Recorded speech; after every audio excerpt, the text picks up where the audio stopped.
Bonjour à tous, je suis Jean-Christian Rivet, je suis spécialiste des réseaux au sein du cabinet Net Stratège et président du réseau Plus Agile. Aujourd'hui, pour ces live sessions, pour ce premier webinaire, j'ai le plaisir d'accueillir Ronan Désérable, qui est spécialiste des dynamiques de changement et surtout de l'innovation à la Maïf, et qui est aussi entrepreneur avec un service qui s'appelle Nautic Leadership.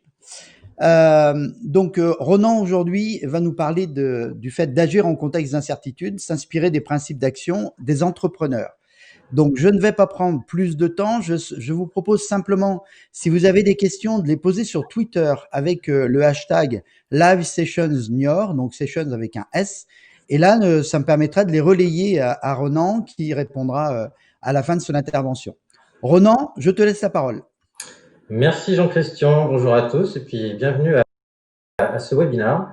Moi, je suis ravi de vous partager ce sujet que j'affectionne particulièrement. Donc, le webinaire, agir en contexte d'incertitude, s'inspirer des principes d'action des entrepreneurs. Alors, ce qu'on va voir ensemble ce matin, en fait, la présentation s'articule de la manière suivante. Donc, on va partager dans un premier temps les cas d'usage potentiels et les bénéfices que vous pourriez avoir à utiliser ces principes. On va parler en fait, ce que dit pas la conférence dans le titre, on va parler d'effectuation. Donc, je vous donnerai une définition avec une première approche, les origines, et également en France, comment ça se passe en France, l'effectuation. Ensuite, on abordera les mythes de l'entrepreneur. Vous verrez qu'il y en a 5. La philosophie de l'effectuation qui permettra de comprendre un petit peu les principes et les paradigmes sous-jacents. Et enfin, je vous présenterai les 5 principes. Vous verrez que c'est assez simple et ce sera nourri d'un certain nombre d'exemples. Donc, voilà le programme pour ce matin. Alors, ce que j'avais mis dans le petit pitch autour de la conférence, en fait, voilà, je l'ai remis ici pour bien s'aligner sur le sujet. Donc, les cas d'usage potentiels et les bénéfices, c'est que vous allez découvrir des principes d'action qui seront issus de l'entrepreneuriat. Ce qui est intéressant, c'est qu'ils sont accessibles à tous et ils sont adaptés à de nombreux contextes. Par exemple, la conception de nouveaux produits, de nouveaux marchés, l'innovation, bien sûr, l'entrepreneuriat, aussi également l'intrapreneuriat. C'est également adapté dans tous les contextes de changement, je pense aux conduites de changement, aux transformations des organisations. Et puis également pour des sujets un peu plus personnels, en fait, pour réaliser des projets personnels, des reconversions professionnelles, c'est complètement adapté. Donc, ce que vous pouvez voir au travers de cette diapositive, finalement, c'est que les cas d'usage sont extrêmement larges, extrêmement variés. Alors, l'intérêt, en fait, de ce dont on va parler, c'est-à-dire de l'effectuation, c'est que c'est des principes d'action qui sont à la fois simples, vous allez voir, c'est extrêmement simple, et en même temps, quand on y réfléchit, c'est assez subtil, en fait. Et l'intérêt majeur, c'est que ça va vous permettre de contrôler votre risque, de réduire l'incertitude qui est inhérente à tout projet de changement. Parce que quand on est dans une dynamique de changement, bah forcément, on rencontre plein d'incertitudes. Et donc, ça permet de contrôler ce risque. Voilà. Par rapport à la thématique de Niort numérique, en fait, et des live sessions, en fait, les principes d'action des entrepreneurs, ils sont complètement universels. Et donc, ils sont également adaptés dans un monde numérique, notamment pour accroître sa résilience. Donc ça, c'était le thème général un petit peu des live sessions. Voilà. Donc normalement, à l'issue de ces 30-40 minutes, vous repartirez avec des clés concrètes pour agir dans un contexte d'incertitude et puis aussi des questions à se poser et des ressources actionnables pour agir. Et vous verrez que les principales ressources, c'est vous, puisque ça démarre de vous.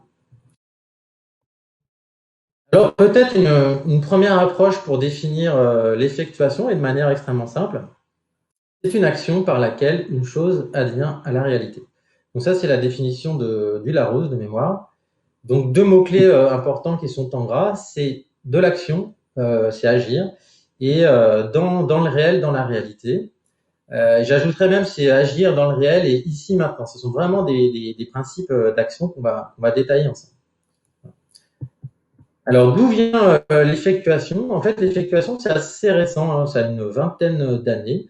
C'est issu de travaux de recherche de Saras Sarasvati que vous voyez en photo sur le diaporama. Et Saras Sarasvati a fait une thèse sur, et pour y répondre à la question, existe-t-il une logique entrepreneuriale? Ce qu'on peut noter aussi, c'est que sa thèse a été supervisée par Herbert Simon. Herbert Simon qui a été prix Nobel d'économie en 1978. Voilà. Donc, une petite vingtaine d'années, ces travaux qui se diffusent progressivement.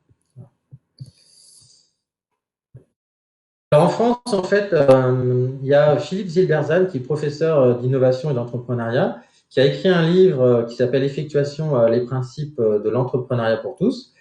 Vous verrez dans pour ceux qui connaissent le sujet de l'effectuation, que je m'inspire notamment des exemples qu'on trouve dans le livre. Et si vous souhaitez aller plus loin sur ce sujet, il y a alors une communauté qui existe depuis 2 ans, notamment la communauté d'effectuation et des événements autour des journées francophones de l'effectuation. Donc une communauté de personnes qui s'intéressent à ce sujet de l'effectuation. Et également, il y a un MOOC gratuit qui est proposé par Coursera, qui est très intéressant. Et si vous voulez approfondir, je vous invite vraiment à le faire. Je repartagerai ces ressources en fin de présentation. Alors en fait, il existe des mythes autour de l'entrepreneuriat, des mythes, des modèles mentaux, des légendes. Ils sont au nombre de 5 en fait. Le premier mythe, c'est il faut une grande idée pour commencer. Le deuxième, c'est les entrepreneurs aiment prendre des risques. Les entrepreneurs prédisent l'avenir. Ils ne sont pas comme vous et moi. Et puis les entrepreneurs sont des héros solitaires. En fait, ce sont des croyances, des modèles mentaux, et l'effectuation va venir proposer des principes en face qui vont aller à l'encontre de ces mythes de l'entrepreneur. Un exemple peut-être donc là en photo, vous reconnaissez peut-être le garage. Alors c'est le garage de HP Hewlett-Packard, de David Packard et Guy Hewlett. D'ailleurs, ce garage, en fait, c'est l'élément fondateur de ce qui deviendra plus tard la Silicon Valley. Et ce qui est intéressant ici, c'est un extrait de The HP Way, qui est un livre de David Packard. Ce qu'il dit, nous n'avions pas encore décidé de concentrer notre intérêt et notre énergie dans le domaine de l'instrumentation électronique. Alors ça veut dire quoi par rapport au principe qu'on a vu précédemment? En fait, il n'y a pas besoin d'avoir une idée pour commencer à faire des choses.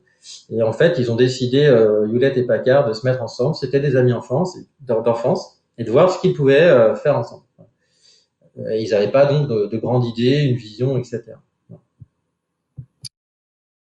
Pour bien comprendre le principe de l'effectuation, et cette diapositive est assez essentielle et je pense qu'elle est clé, à gauche, par exemple, vous voulez organiser un repas avec une logique causale. Vous allez d'abord identifier c'est quoi le menu, quel sera le budget nécessaire pour faire ce menu, vous irez faire des courses, vous allez préparer les mets et ensuite vous allez les consommer. Donc ça, c'est une logique causale. Vous partez de vos objectifs et vous allouez les moyens qui sont nécessaires à l'atteinte de ces objectifs. Donc ça, on fait beaucoup ça dans les entreprises, dans les organisations. Et la logique effectuelle, elle est différente. On parle souvent du frigo dans l'effectuation. Donc en fait, vous ouvrez votre frigo, vous regardez quels sont les ingrédients qui sont disponibles. À partir de ces ingrédients, vous allez voir ce que vous allez pouvoir concevoir comme repas, comment vous allez assembler les ingrédients. Vous allez peut-être téléphoner ou associer des amis à cette confection. Ils ont des ingrédients également qui vont venir enrichir la recette. Donc là, vous voyez que c'est complètement différent. Je pars de mes moyens disponibles et à partir de ces moyens, je compose le menu. Typiquement, alors à gauche, un restaurateur, il fonctionne de cette façon-là parce qu'il faut qu'il maîtrise ses coûts. À droite, si vous organisez un pique-nique, souvent c'est comme ça qu'on procède. Telle personne amène tel ingrédient, etc. Donc, vous voyez que ce sont deux logiques complètement différentes.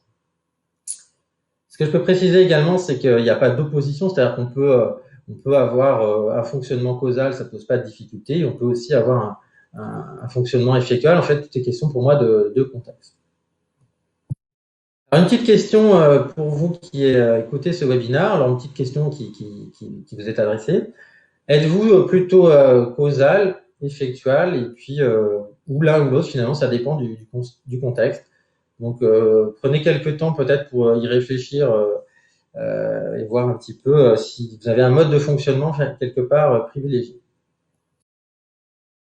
Et une deuxième question que je vous adresse, à laquelle vous pourrez réfléchir à l'issue de ce webinaire finalement. Avez-vous déjà effectué des actions effectuelles et quel type de situation était-ce? Est-ce que vous avez organisé, vous avez monté une association, vous avez organisé un repas, vous avez monté une exposition, un événement, etc. Voilà. Donc, je vous laisse ces questions en réflexion et en suspens. Et je propose de poursuivre. Alors, l'effectuation, donc on a vu tout à l'heure, c'est la logique, finalement, j'ouvre mon frigo et je vois ce que j'ai dedans et comment je peux composer. En fait, ces 5 principes qui sont à l'écran, ces 5 principes, je vais vous les présenter et je vais vous les détailler. Donc, le premier, c'est démarrer avec ce que l'on a. Et donc, c'est vraiment partir de soi, en fait. Ça, c'est le premier principe de l'effectuation. Le deuxième, c'est agir en perte acceptable. Le troisième, c'est engager les parties prenantes dans votre projet. Le quatrième, c'est tirer parti des surprises. Et le cinquième, c'est créer le contact. Donc, vous voyez, ces 5 principes extrêmement simples. Et je précise également que c'est pas une méthodologie, c'est-à-dire il ne s'agit pas j'applique le 1 puis le 2, c'est plutôt un état d'esprit, une démarche, mais c'est pas une méthode qui s'applique point par point.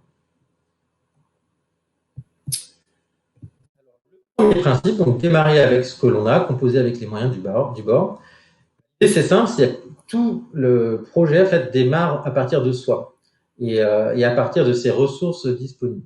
On peut se poser 3 questions. La première, c'est qui je suis. Et là, la question, en fait, c'est quoi ma personnalité. Donc ça, ce sont des éléments de ressources disponibles. La deuxième question, c'est qu'est-ce que je connais. Là, ça va être, par exemple, des connaissances, des savoir-faire, des savoir-être. Et donc, ce sont des capacités et des compétences au sens large. Et le troisième que Jean-Christian affectionne particulièrement, c'est qui je connais. Et là, c'est la notion de réseau, finalement. Qui je connais et avec qui je pourrais composer mes projets. La quatrième question qui peut se présenter, que faire à partir de ça? Un point que je voudrais souligner qui me paraît important, c'est qu'en fait, nous avons beaucoup plus de ressources qu'on ne le croit. En fait, on a plein de ressources, mais comme elles sont inhérentes à chacune des personnes, finalement, on n'en a pas conscience. Donc, l'enjeu, ça va être de prendre conscience des ressources auxquelles on peut accéder. Donc, vous voyez, premier principe, extrêmement simple, démarrer avec ce que l'on a et en partant de soi. Une illustration de ce principe, c'est en Chine en 97, donc il y a un peu plus de 20 ans. C'est une société qui s'appelle Laoganma, 2000 employés, 190 millions de dollars d'actifs. Et je vais vous lire en fait un extrait du livre de Philippe Ziberzan dont je parlais tout à l'heure, que je trouve extrêmement parlant, extrêmement clair et qui montre que finalement, si on prend conscience de ses ressources, on peut faire un certain nombre de choses. Donc, quasi illettrée, Madame Tao n'avait pas de compétences particulières, à part qu'elle savait faire cuire du riz et des nouilles. On conviendra que ce n'est pas très original en Chine, cela ne lui donnait pas, pour parler comme les stratèges, un avantage concurrentiel. Elle savait également cuisiner la sauce de sa région, ce qui n'était pas non plus très original, sauf qu'elle se trouvait dans une région où cette recette était inconnue. Elle s'est donc appuyée sur ce qu'elle connaissait, la recette des nouilles, agrémentée de sa sauce, pour survivre. Rien d'original, rien de disruptif, pas de grande idée, juste à faire à partir de ce qu'on connaît. Chacun connaît des choses uniques, mais beaucoup de ce qu'on connaît est tacite et l'on n'y pense pas. Surtout, on n'a pas forcément conscience de la valeur que l'on peut en tirer. C'est pourquoi on considère qu'on ne sait rien faire de particulier, ce sont les circonstances ainsi que la personnalité qui vont permettre d'en tirer parti. La base de l'aventure entrepreneuriale de Madame Tao, c'est qu'elle savait faire cuire des nouilles. Pensez-y la prochaine fois que vous aurez des doutes sur votre capacité d'entreprendre. Alors moi, j'aime beaucoup cet exemple parce que finalement, il y a une certaine simplicité. Et Laoganma, elle a fait à partir de ses ressources disponibles. Aujourd'hui, c'est une entreprise. Et beaucoup de projets entrepreneuriaux ont démarré de cette façon. Le principe numéro 2, c'est agir en perte acceptable. Alors ça va à l'encontre d'un paradigme finalement de combien je vais gagner, quel est le retour que je peux attendre. Et donc, on ne compose pas du tout en termes de retour attendu. Donc la question qu'on peut se poser finalement, c'est qu'est-ce que je suis prêt à perdre? Du temps, de l'argent, de la mise en relation. Et surtout, si j'ai envie d'entreprendre et d'agir, c'est qu'est-ce que je me donne comme moyen pour essayer? Alors l'intérêt de ça, mon risque, puisque j'ai identifié une perte acceptable. Alors je vais vous donner une petite illustration que je trouve très intéressante. En début d'année, j'étais aux journées francophones de l'effectuation. Il y a Malik Rezoug qui témoignait de son projet entrepreneurial. Et au début, il a raisonné, il a dit, tiens, combien je vais pouvoir gagner, etc. Et en fait, il s'est rendu compte que ça inhibait complètement son action. Il a découvert l'effectuation. Et là, il s'est dit, OK, je vais me donner 6 mois, je vais mettre tel budget sur la table. Et en fait, ça l'a complètement désinhibé. Et une petite phrase qu'il disait que je trouve très intéressante, c'est finalement, agir en perte agréable. En fait, quelle est la perte qui permettra que finalement ça se passe bien? Donc, en résumé, finalement, agir en perte acceptable me permet de contrôler mon risque. Un exemple d'agir en perte acceptable, hein, toujours issu du livre de Philippe Zilberman. Donc c'est Michel et Augustin. Michel et Augustin qui ont commencé à faire des biscuits. Finalement, qu'est-ce qui s'est passé? Ils ont eu un jour une grosse commande. Le four de l'appartement était trop petit. Qu'est-ce qu'ils ont été faire? Ils ont été voir le boulanger, qui était un ami. Il leur a demandé s'ils pouvaient utiliser le four le jour où justement la boulangerie était fermée. Donc le four du boulanger, pour le boulanger, c'est une perte acceptable. J'ai dans cette ressource-là, je peux l'allouer aux personnes. Et puis de l'autre côté Michel et Augustin, c'est très simple, ils contrôlent leur risque puisqu'ils n'ont pas besoin de faire un investissement. En entrepreneuriat un peu classique, il aurait fallu qu'ils fassent un business plan, qu'ils achètent un local, qu'ils se dotent d'un certain nombre de capacités et finalement en ne contrôlant pas leur risque. Vous voyez, c'est extrêmement simple. Le troisième principe, il est assez fondamental, c'est engager les parties prenantes dans votre projet. En fait, l'entrepreneuriat, l'innovation, la conduite du changement, ce sont des processus sociaux. C'est-à-dire qu'en fait, l'entrepreneur héros solitaire dont on parlait tout à l'heure, en fait, ça n'existe pas. Et en fait, c'est une composition avec des parties prenantes. Là, l'idée clé, c'est co-créer avec vos partenaires et co-créer avec vos clients. En faisant ça, vous allez, encore une fois, comme pour la perte acceptable, vous allez réduire votre risque. C'est ça qui est intéressant. Ce qui est intéressant également, c'est quand vous allez engager, par exemple, des partenaires dans votre projet, en fait, vos moyens vont s'élargir. Et votre espace de contrainte va également s'élargir. Mais ça, oui, ça va permettre de contrôler également votre risque. Donc, la question clé à se poser, finalement, c'est qui pourrais-je engager dans mon projet? Donc, dans l'exemple que je vous donnais précédemment sur Michel et Augustin, typiquement, je vous l'ai présenté tout à l'heure sous l'angle de la perte acceptable, mais sous l'angle d'engager les parties prenantes, Michel et Augustin ont engagé un boulanger qui est devenu partie prenante dans le projet. Il y a eu une expansion des ressources pour Michel et Augustin. Donc, pour conclure sur ce principe 3, je vous partage une petite citation de Margaret Mead, qui est une anthropologue américaine. Ne doutez jamais qu'un petit groupe de personnes peuvent changer le monde. En fait, c'est toujours ainsi que le monde a changé. En fait, on voit toute la force de ce principe 3 d'engager les parties prenantes parce que c'est ça qui va donner quelque part de la puissance et de la force à votre projet. Le principe 4, tirer parti des surprises. Alors, peut-être un éclairage, c'est pourquoi il y a un citron sur cette diapositive. En fait, dans l'effectuation, le principe 4, il s'appelle limonade. Et en fait, c'est si tu as des citrons, fais de la limonade. Et ce qui veut dire, en fait, c'est les surprises que vous rencontrez peuvent être des opportunités. Et dans tout projet de changement, tout projet entrepreneurial, on rencontre des surprises, bonnes ou mauvaises, et c'est comment les transformer en opportunités. Voilà. Donc la question, c'est comment s'ouvrir aux surprises et en tirer parti, voire même comment je peux créer des surprises par mon action. Un exemple que je trouve particulièrement simple à comprendre sur le tirer parti des surprises. Donc Stacy's, c'est une société américaine qui produit des chips à partir de pain pita. Alors en fait, au départ, c'est un couple qui propose des sandwichs le midi. Leur sandwich, ça marche bien, ils ont pas mal de monde, et donc ils ont l'idée de créer des chips pour faire patienter la clientèle. Et en fait, ils se rendent compte que la clientèle adore les chips qu'ils proposent, et donc ils décident finalement de tirer parti de cette surprise pour créer une entreprise qui produit des chips. Vous voyez, les surprises, c'est comment finalement j'accueille les signaux faibles ou forts qui sont des surprises pour les transformer en véritables opportunités.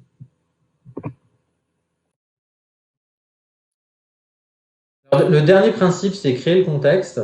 Alors, c'est un principe un petit peu chapeau par rapport aux autres principes, il est un peu différent.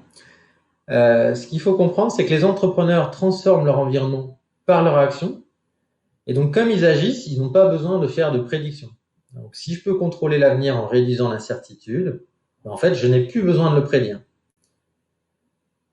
Donc, la question qu'on peut se poser finalement, c'est qu'est-ce que je pourrais transformer, voire qu'est-ce que j'aimerais transformer. Et c'est véritablement l'action de la personne qui porte qui porte le changement, qui va quelque part contrôler par son action son environnement. Une citation de Saint-Exupéry que j'affectionne particulièrement et qui illustre bien, à mon sens, ce principe 5, créer le contexte. En fait, pour ce qui est de l'avenir, il ne s'agit pas de le prévoir, mais de le rendre possible. Et donc, c'est par l'action que je vais pouvoir le rendre possible. Donc, un exemple de création de contexte. Alors, il en existe plein. Je vais juste vous parler donc là, il y a Zara ou Swatch qui sont des exemples. En fait, Zara a été créé dans les années entre 70 et 80, donc en Europe, une société espagnole qui aujourd'hui est leader du prêt-à-porter. De mémoire, c'est 13 milliards euros de chiffre d'affaires. En fait, Zara s'est créé dans un contexte où en Europe, finalement, il n'y avait pas d'avenir pour le textile, hormis pour le haut de gamme, en fait. Alors, il n'y avait pas d'avenir pour le textile en Europe dans les années 75. Bien sûr, c'est un modèle mental, c'est une croyance.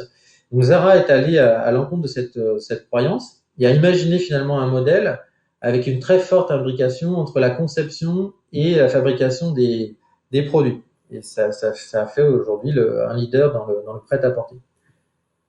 Donc, c'est bien par leur action qu'ils ont pu créer le contexte qui a permis d'eux. Voilà, donc c'est bien ça. Donc voilà ce qu'on vient de balayer en revue. Donc les 5 principes de l'effectuation. Donc je rappelle, donc le premier c'est démarrer avec ce que l'on a. Et là c'est important, c'est partir de soi, qui je suis, quelle est ma personnalité, qu'est-ce que je sais faire, qui je connais. Agir en perte acceptable, alors ça c'est vrai que c'est pas connu, mais je trouve que c'est assez puissant. C'est finalement, ok, qu'est-ce que je suis prêt à mettre sur la table pour agir. Ce principe-là, d'ailleurs, peut tout à fait s'appliquer en management, par exemple, pour un manager avec son collaborateur. Si le collaborateur a envie d'essayer quelque chose, peut-être que le manager est un peu frileux, peut-être c'est pas dans la mission, etc. Mais peut-être en discutant et en identifiant la perte acceptable, ça permettra finalement de déclencher des moyens d'action. C'est ce que j'illustrais tout à l'heure. C'est vraiment des inhibiteurs. Engager les parties prenantes. En fait, si vous avez une idée, finalement, c'est de la confronter et c'est d'aller chercher du feedback, comme je le disais tout à l'heure. C'est aussi ça qui va enrichir votre idée. Peut-être que vous avez une première idée, mais grâce au retour que vous aurez des personnes, vous pourrez l'enrichir. Et ce que dit l'effectuation, c'est qu'en fait, le projet se compose avec les parties prenantes. Donc ça, c'est extrêmement clé parce que c'est ça qui vous permettra, quelle que soit votre dynamique de changement personnel ou professionnel, d'aller chercher de l'engagement, en fait.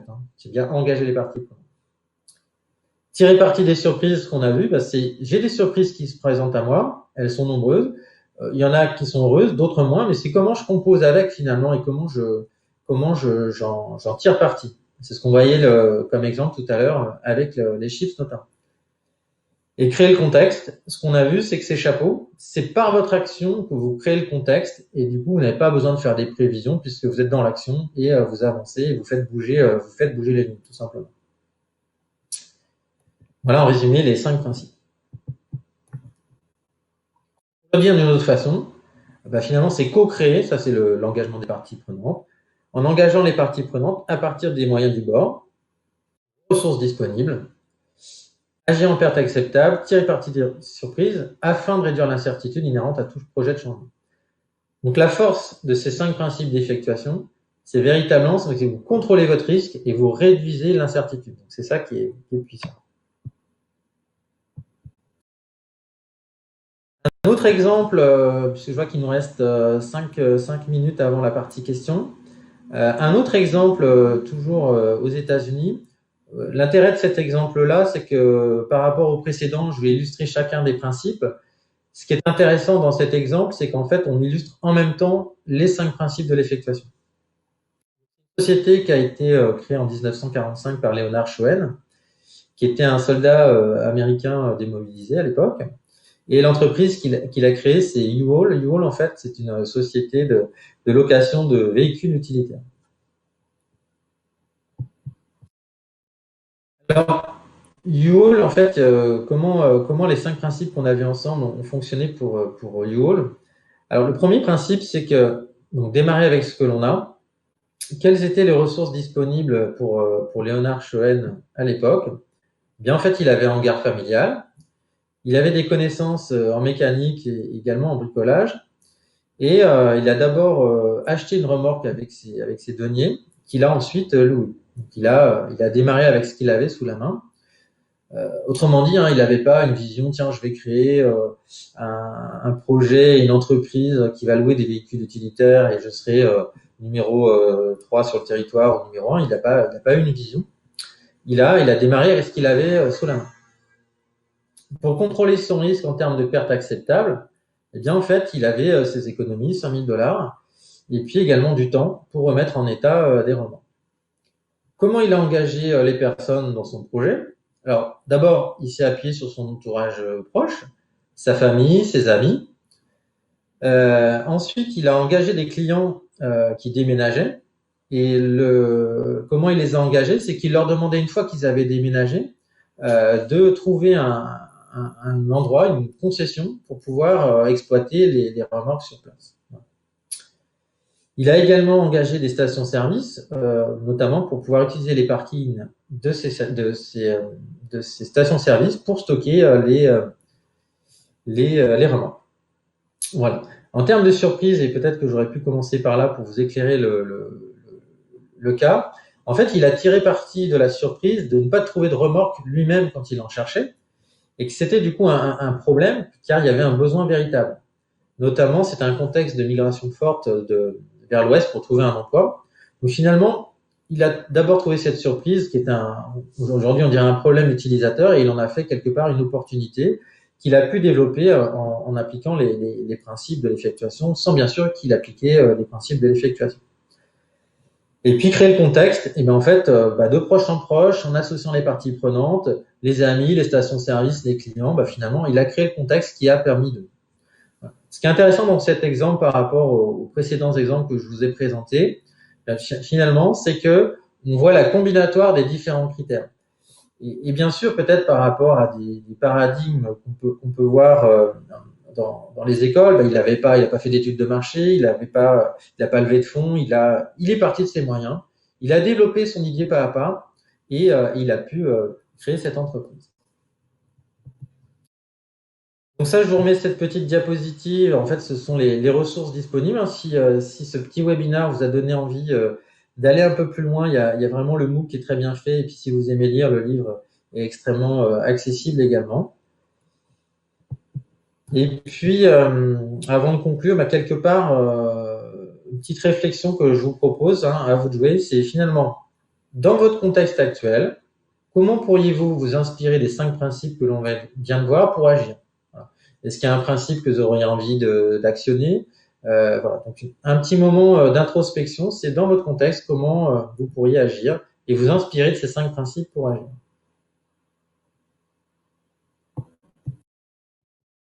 Voilà pour la présentation. J'ai un petit peu d'avance, Jean-Christian. Un peu plus de temps à discuter, tout va bien. Tu sais, quand je t'entends, quelquefois j'entends ce sujet-là de ta part, et moi j'adore. Ça me fait penser toujours à la citation de Reid Hoffman, le fondateur de LinkedIn, qui était aussi un des fondateurs de PayPal, qui disait qu'un entrepreneur, c'est quelqu'un qui saute du 10e étage et qui profite de la descente pour construire un avion. Et je vais trouver cette formule assez bonne, c'est-à-dire qu'effectivement, ce que dit aussi Eric Allard quand il dit fait est toujours mieux que parfait, et qu'effectivement c'est l'action qui permet derrière d'enclencher les choses. Et c'est voilà, merci vraiment merci pour cette présentation. Alors moi j'ai une question, parce que ce que j'adore dans ton profil, c'est à la fois le côté grand groupe et le côté entrepreneur.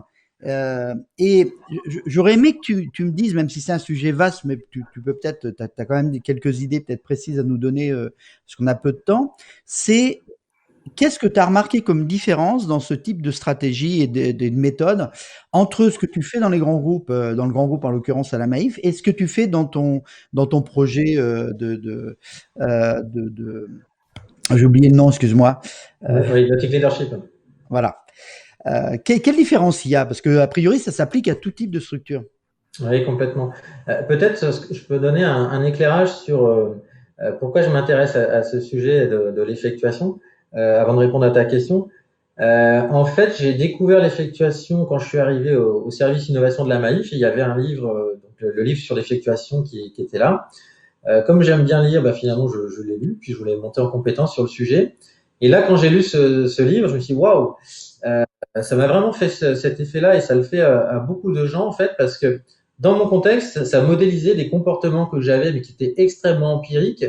Et le fait que ça les modélisait, quelque part, ça m'a vraiment rassuré. Alors, ça m'a rassuré parce qu'en fait, ça a mis en lumière des actions que j'avais pu avoir à la Maïf ou en dehors de la Maïf, où quelque part, j'utilisais ces principes, mais de manière complètement empirique. Notamment à la Maïf, par exemple, j'avais pu monter un ou deux projets en partant d'une idée. Et pour développer l'idée, bah, qu'est-ce que j'avais fait? J'avais essayé de trouver des clients potentiels qui auraient pu être intéressés par cette idée. Et donc là, c'est vraiment le côté j'engage des parties prenantes. Et puis on essaye de faire des premiers prototypes et puis on essaye d'avancer. Et finalement, l'idée prend de l'ampleur petit à petit en fait. Donc ça, c'est assez étonnant, mais c'est comme ça qu'on fonctionne sur beaucoup de projets, notamment les projets qui sont pas peut-être dans les feuilles de route et dans les radars des organisations. Et puis en termes entrepreneurial, quand j'ai lu le livre, effectivement, j'étais en train de développer Nautic Leadership. Et en fait, j'avais des éclairages sur ce que je faisais, à la fois la perte acceptable que je faisais de manière totalement empirique, c'est-à-dire plutôt que d'acheter un bateau, je vais peut-être travailler avec des skippers qui ont des bateaux, par exemple, et donc je contrôle mon risque. Et surtout, ce qui était extrêmement fort dans l'action que je menais à l'époque, c'est l'engagement des parties prenantes, c'est-à-dire trouver des partenaires, c'est-à-dire des skippers avec des bateaux, trouver des coachs aussi pour animer quand on sort à plusieurs bateaux. Pareil, le côté engagement des parties prenantes avec les clients, c'est finalement le client avait une envie, c'était de débarquer sur l'île d'Aix. Et bien comment on compose avec cette envie qui est une surprise, et finalement comment on l'engage en co-construisant avec lui. Donc quelque part, c'est dès lors qu'on a un projet, une idée nouvelle pour moi, que ce soit dans une petite organisation, enfin dans une création ou dans une grande organisation, ça peut fonctionner. Peut-être que y a un peu plus de contraintes dans les grandes organisations parce que il y a des feuilles de route souvent, il y a des, enfin, c'est pas souvent, c'est qu'il y a des feuilles de route. Et en même temps, il y a aussi des ressources puisque dans une organisation, il y a des ressources qui sont, alors plus souvent, elles sont pas disponibles. Mais c'est comment on peut appeler telle personne à droite ou à gauche pour avoir une information et solliciter ses compétences. Voilà. Donc, pour moi, c'est vrai que ça peut s'appliquer vraiment dans les deux contextes avec la différence qui est inhérente à la nature du projet. Voilà, Jean-Christian. Très bien. J'avais une autre question parce que quand on est sur des problématiques comme ça, qui sont des problématiques de groupe, et on a eu d'ailleurs hier, on a eu un webinaire sur le Processcom avec Sandrine Lermenier. On était un petit peu dans la même idée, c'est-à-dire tout ça, c'est pour faciliter quand même beaucoup les projets et travailler en équipe. Qu'est-ce qu'il faut amener comme niveau de connaissance à chacune des parties prenantes pour qu'à un moment donné, ça fonctionne bien? Parce que toi, tu peux être totalement dans cette logique-là, tu maîtrises parfaitement ça, ces méthodes, ton projet, il peut fonctionner comme ça. Maintenant, quel niveau de connaissance tu aurais besoin de m'apporter, moi, si je suis une partie prenante dans ce projet et dans ta façon de fonctionner? Ça, je pense que c'est quelque chose, en fait, finalement, à voir avec chacune des parties prenantes. C'est-à-dire que si vous avez un projet que vous voulez développer ou vous présentez, je sais pas, une action, quelque part, vous avez des feedbacks, en fait, qui se présentent à vous. Et ces feedbacks, finalement, vous permettront de savoir si votre idée elle est plutôt acceptable ou pas acceptable. Et vous pouvez même rendre, à mon avis, explicite, finalement, la personne, c'est OK, est-ce que tu as envie que je développe ce projet? Qu'est-ce que tu es prêt à perdre, hein, si je reprends la notion de perte acceptable. Je pense que c'est intéressant de poser cette question, c'est qu'est-ce que tu es prêt à perdre plutôt que quels moyens tu me donnes en fait. Je pense qu'on raisonne souvent en termes de moyens, ok, quels moyens tu pourrais m'allouer pour développer cette idée. Je pense que déjà inverser la logique est ok, qu'est-ce que tu es prêt à perdre pour voir si ça pourrait fonctionner. Je pense que ça c'est une question intéressante à se poser. J'ajouterais que quand on cherche à innover, hein, l'innovation, ce sont des processus extrêmement longs. Hein. Bien sûr, faut engager les parties prenantes parce que la différence entre une invention et une innovation, l'invention, vous pouvez la fabriquer peut-être tout seul, mais l'innovation, ça veut dire que votre invention, elle sera diffusée largement, et donc vous serez passé par l'engagement des partenaires, l'engagement de l'organisation, etc. Voilà. Je ne sais pas si ça apporte un éclairage à ta question, Jean-Christian. Oui, oui, très bien, très bien, très bien. Parce que, en fait, moi, je travaille beaucoup en mode réseau et on est ensemble dans Plus Agile et tu connais bien ça. Et l'idée, effectivement, là, à un moment donné, c'est que, bah, comme je sens qu'on a besoin quand même que chacun ait une application et donc il y a besoin d'un niveau de connaissance quand même de ces méthodes-là, quoi. Donc, euh, donc voilà. Bien, ben écoute, je te remercie beaucoup. C'était extrêmement intéressant. 5 minutes. Ah, on me dit 5 minutes. Je vais avoir peut-être une autre question. Alors pour toi, attendez, je retourne sur Twitter où vous avez peut-être mis des questions avec le hashtag Live Session. Ah si, oui, une question. Quel est comment c'est compatible cette démarche-là avec des choses comme le Lean Startup ou le Design Thinking? Oui. Alors en fait, peut-être, en fait, ce que je disais tout à l'heure, hein, c'est que l'effectuation, c'est pas une méthode au sens où il faut pas appliquer, enfin, il n'est pas demandé d'appliquer le principe 1, le principe 2, etc. Donc c'est pas une méthode, c'est plutôt une démarche, c'est plutôt un état d'esprit.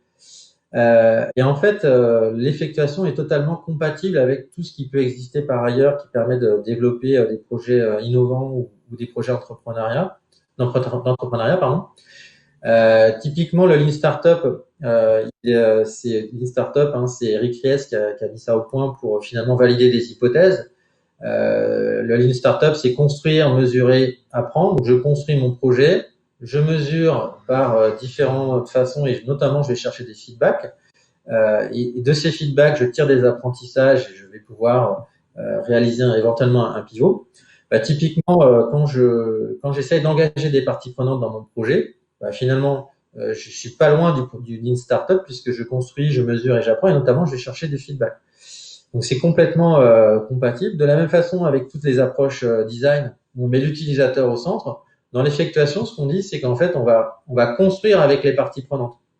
Donc, on va pas seulement les interviewer pour connaître leurs besoins, identifier le problème utilisateur, on va composer avec elles. En fait. Donc, en résumé, finalement, cette démarche d'effectuation, c'est un outil que vous pouvez ajouter à vos outils déjà existants, notamment, et c'est totalement additif et compatible avec d'autres démarches comme justement le Lean Startup et puis le Design Thinking. La force également de l'effectuation, c'est qu'on a vu qu'on peut l'appliquer dans des contextes de grandes organisations, par exemple pour de la conduite du changement, la transformation organisationnelle, à la fois en appliquant en partant de soi, qu'est-ce qu'on peut faire par exemple au niveau individuel, au niveau d'une équipe, au niveau d'une direction, comment on peut engager les personnes, et puis quelles sont nos pertes acceptables. Il faut prendre conscience des pertes acceptables, je pense que c'est un levier intéressant à actionner. Donc, en résumé, par rapport à ta question, l'effectuation, finalement, elle peut rentrer dans la boîte à outils, même si j'aime pas trop cette terminologie, parce qu'il y a quelque part quand même un état d'esprit, c'est comment je compose avec l'environnement, comment par mon action j'agis en fait. Très bien. Ben, écoute, merci beaucoup. J'ai hâte d'avoir le replay de ce webinaire parce que quelque chose me dit que je vais avoir besoin de prendre des notes et, et de revenir à toi pour implémenter ça dans mes projets. Merci beaucoup, Ronan. Je passe Avec la plaisir. parole à la régie et je vous dis à très bientôt. Merci à tous et bonne journée. À bientôt.